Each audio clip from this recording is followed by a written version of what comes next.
How do I play the changes? That is one of the most common questions I get from clients. And the truth is, most guitarists overcomplicate it. They think they need to learn a bunch of new scales, but really it comes down to this. You don't really need more notes. You just need to hit the right notes. Today, I'm going to show you two simple but powerful approaches to start playing the changes. Ones that work whether you're into jazz or rock or country or anything else. These approaches will instantly make your solo sound more melodic, more intentional, and more pro. So we're going to keep it simple. We'll use Iko Iko. It's a New Orleans classic 2-chord song that's been covered by everybody from Dr. John to the Grateful Dead. So let's jump in. First off, the most important skill for playing the changes, it's not modes, it's not licks, it's knowing your chords. Specifically, knowing them all over the neck using the caged system. So Iko Iko is the key of D, and it uses just 2 chords, D and A. Approach number 1 is to target chord tones within a single scale. So one approach to playing the changes is to simply play the D major pentatonic scale the entire time. But here's the twist. When the D chord hits, we're going to hit notes in the D chord, and when the A chord hits, we're going to hit notes in the A chord. That's a simple way of playing the changes that sounds very musical. So first we need to find shape 1 of the D major pentatonic by locating the note D on the low E string. That's here at the 10th fret. We place our pinky on that note and play shape number 1 of the pentatonic.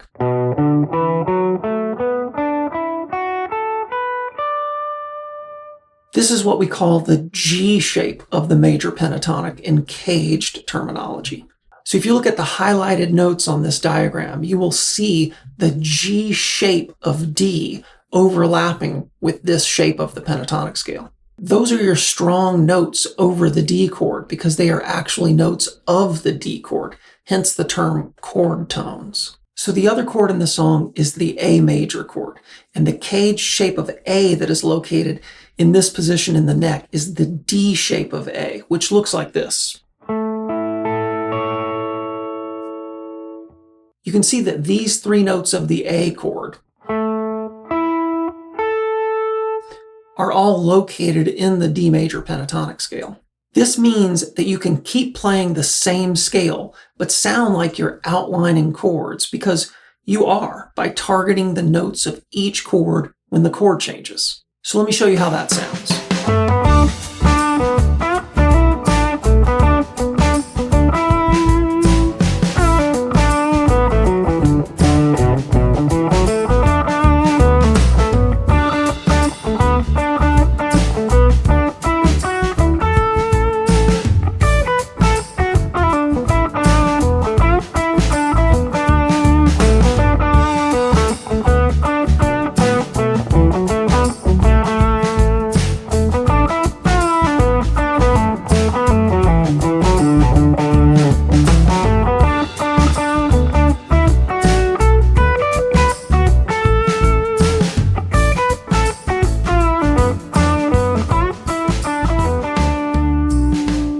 Many great players use their ear and their instincts to find these chord tones, but finding and visualizing cage shapes will make targeting notes much easier and more consistent. If I want even more options, I can look at that chord progression and see that I am truly in the key of D. That means I can apply this same approach but using the full D major scale. This will give me more notes to target on the A chord and more notes to play with in general. So here is what I consider shape 1 of the major scale because it lines up with shape 1 of the pentatonic scale. Again, I find the note D on the low E string and put my little finger on it, and I get this shape.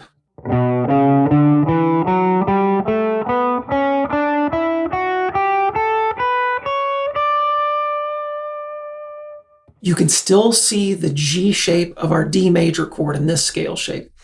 And now when we look at the D shape of the A major chord, we get access to even more chord tones. You could also add these 2 notes from the E shape of A. And technically, we also get this note on the low E string, which mirrors the note on the high E string. Now I'm going to demonstrate playing the full D major scale to the backing track. Again, right when each chord changes, I will target a note in the new chord, and then I'll just go back to playing the D major scale. Same approach as before, but I'll have a lot more options now that I have more notes available to me.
So one thing to pay attention to is what happens on each string when the chord changes.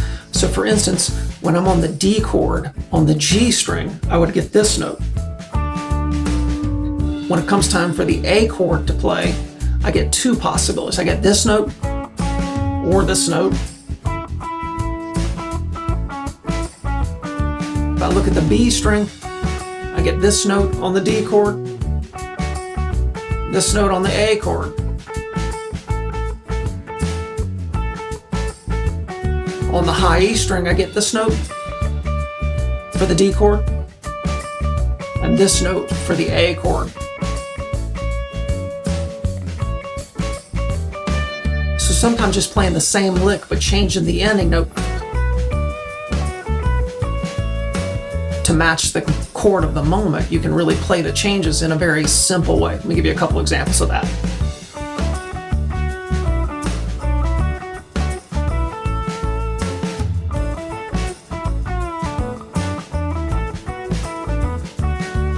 Maybe this one.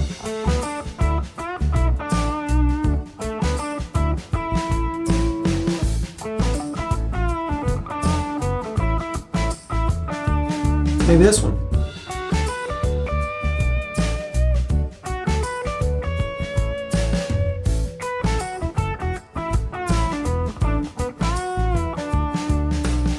So approach number 2 is changing pentatonic scales with each chord. So this time we'll actually switch scales when the chord changes.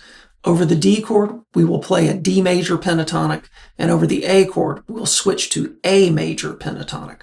For our example today, I'm only going to stick to the landmark pentatonic shapes, shape number 1 and shape number 4. So we have already found the D major pentatonic scale here at the 7th fret.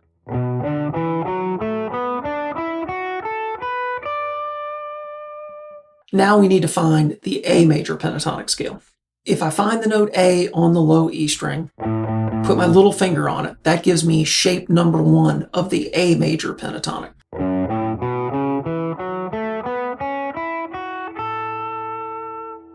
So I could use this shape and jump back and forth between these two shapes. A good example of this is the song "Gimme 3 Steps" by Lynyrd Skynyrd.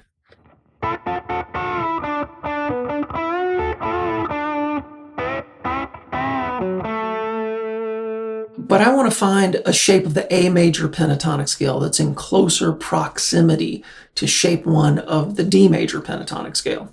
So if I find A on the A string at the 12th fret, that gives me the location for shape number 4 of the A major pentatonic scale.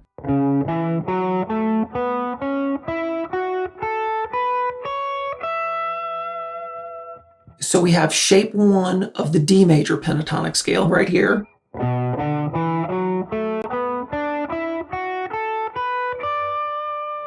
shape 4 of the A major pentatonic scale right here.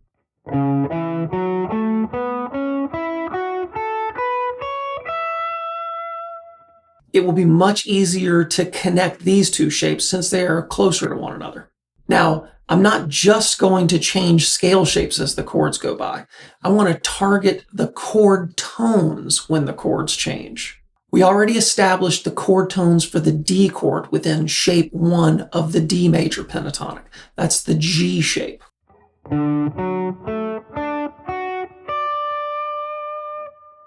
Now let's look at the A major pentatonic scale. Shape number 4 is the C shape of the pentatonic scale. And you can see the C shape within this scale diagram.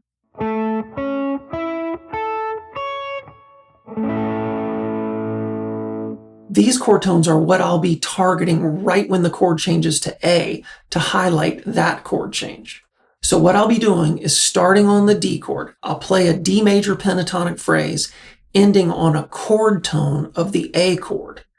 And then I'll be playing an A major pentatonic phrase and ending on a chord tone of the D chord.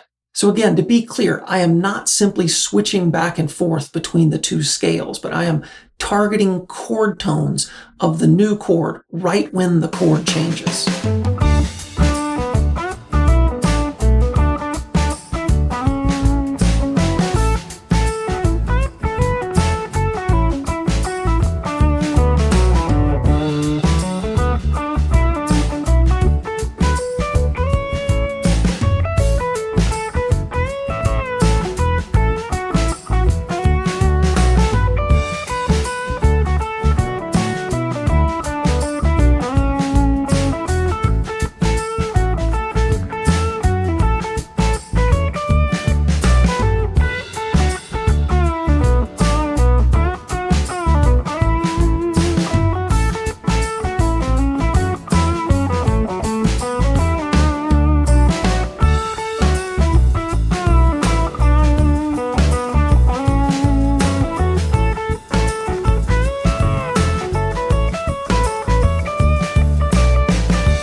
Now listen to that solo without the backing track, and the melodies that I'm playing should outline the chords in a way that you can hear the chord changes without actually hearing any chords.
Playing changes is a skill worth building. Here's the truth. If you stop me mid-solo, I should be able to tell you what chord we're on, even if I'm not reacting to it. The first step to playing the changes is simply tracking the changes in your head. But to really play the changes, you need a solid grip on the caged system and how to use it, not just to map out scales, but to target the chord tones inside them. This is how the pros solo melodically. This is how strong melodies are built, and it is absolutely something that you can do. If you want to dig deeper into this, check out this video next.